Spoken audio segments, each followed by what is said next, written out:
What's up everybody, you best get mentally prepared because we're about to check out some top-notch Tamil cuisine in Madurai, India.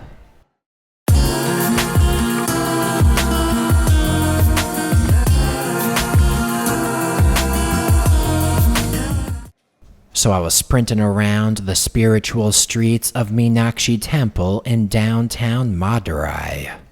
I was soaking in the ancient vibes from this buck-wild 1,500-year-old temple, but after cruising and perusing around there for some time, truth be told, I felt like I needed something to eat.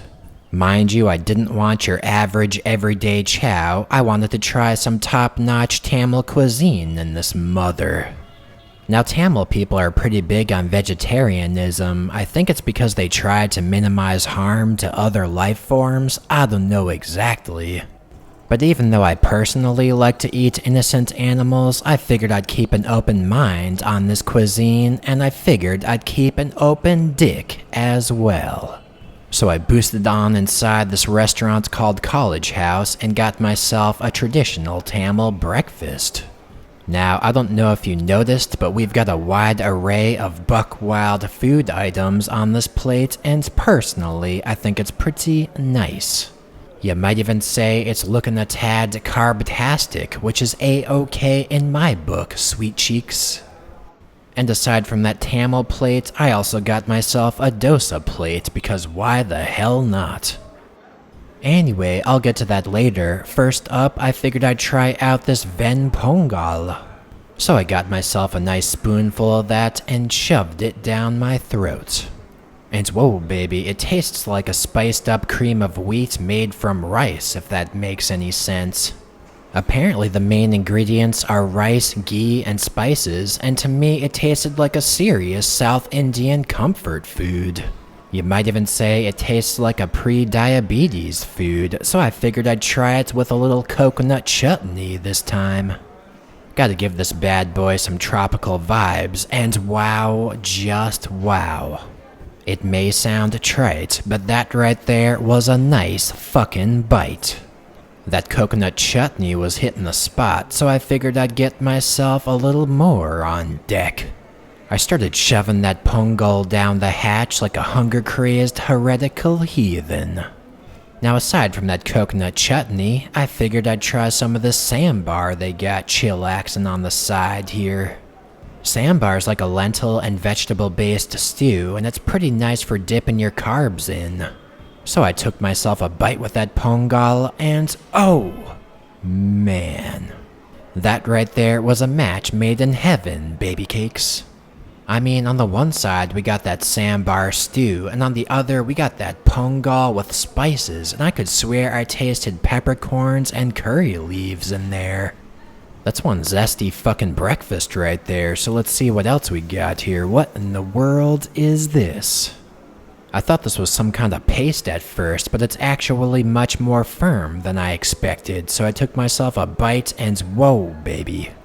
That was a tad sweet, so I think I should be eating that last, so let's move on to the next item. What we got here is a Medu Vada, aka an Indian fritter. So when I dipped that, some coconut chutney went flying out the dish, but I decided to move on with my life, so I took myself a bite, and wow. It tastes like some kind of savory rice flour donut with random crunchiness inside. So I figured I'd best be giving it another dip into that chutney, and then I took myself yet another bite. So aside from the rice flour that this deep-fried fritter is made from, apparently there's also some lentils inside. I guess that explains the sort of whole grainy random crunchiness I'm getting from time to time. Anyway, I get the feeling that this vada on its own would not be anything special, but with this chutney and sambar thrown into the mix, it most definitely tastes buck wild. So now I got this puppy left over. It goes by the name of Kesari, and it's a popular sweet throughout India. So I took myself another bite, and I gotta say, this right here is my kinda sweet. It's made from semolina, ghee, and sugar, and it's not too sweet. So if I really wanted to, I could probably clear about 5 of these things without even flinching. So overall, that plate was pretty damn good, and I think I'd have to rate it a 4 out of 5 Hindu cows.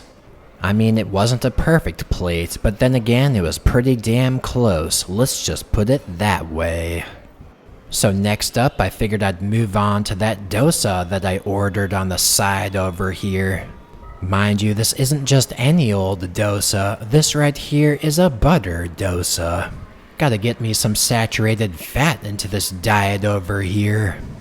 Anyway, I started digging into that dosa with 2 hands at a time, which is a classic rookie move. Basically, Hindus don't eat with their left hand, and here I just started this dosa and I'm already fucking it up. Nevertheless, I took a chunk of that dosa, dipped it into the tomato chutney, and then I took myself a mighty fine bite. And whoa baby, that dosa ain't tasting half bad. It's kinda like a crepe made from fermented rice flour, so it's got some serious sourdough vibes going down. Anyway, maybe the local people can rip this thing apart with one hand, but I sure as hell can't. I mean, don't get me wrong, I'm doing my best over here, but try as I might, I keep using that left hand inadvertently. Maybe I need to practice my one-handed dosa ripping skills in front of a mirror or something. But hand faux pas aside, I gotta say that tomato chutney was tasting mighty fine. You gotta love the flavor of that sour dosa mixed in with that spiced up tomato action. So let's see what else we got around here. We got us even more coconut chutney, so I'll give that a dip.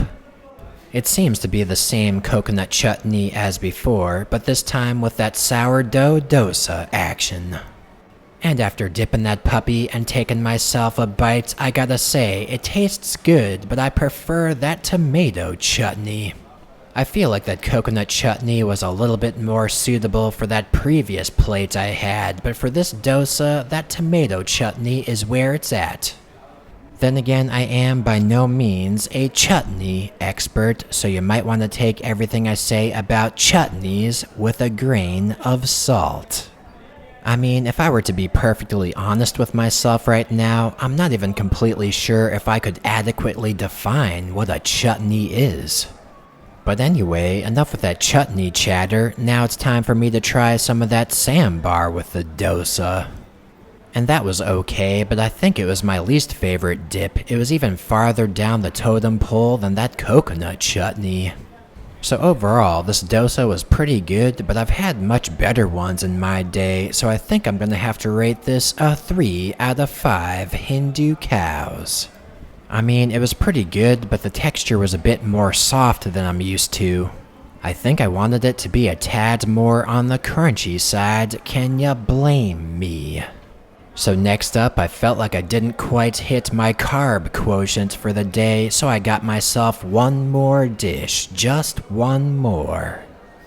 What we got here is a little something I like to call Sambar Idli. Basically, it's a bowl of the sambar stew I was dealing with earlier, plus some idli action. What's an idli, you ask? Pretty much, idlis are fluffy steamed cakes that are made from rice flour and fermented lentils. They're pretty damn cheap, and you can either buy them on their own, or you can buy them smothered in sambar like I did right here. Now like the dosa, this has some sourdough flavors popping off. And what the hell's going on here? I'm trying to spoon up this chunk of idli, but the damn bowl keeps sliding all over the place, and wow, I actually got the idli, holy shit. That was a pretty monumental achievement if you ask me. Anyway, you get the drill. Overall, this idli was pretty good, but it wasn't quite as exciting as that first plate I had. I mean, I do like the fact that that idli is steamed, so it tastes kind of light compared to some of the other things I ate. But still, I'm feeling something missing from this bowl. I feel like there's a distinct lack of chutneys, to be exact. So overall, considering that lack of chutney, I think I'm gonna have to rate this bowl a 3 out of 5 Hindu cows. I mean, that was some pretty good breakfast grub right there, but I don't feel like my life has been changed, and I don't feel like my soul has been soothed. Nevertheless, the total price of all of these foods combined was 135 rupees. That's $2.10, so I guess I can't complain. Anyway, that's about all for this Indian food tour, but if you want to see more, then feel fucking free to check out my previous episode. I've got a video about Uttapam, and I got that link in the description box. So thanks for watching this video. Why don't you leave a comment, let me know what you think.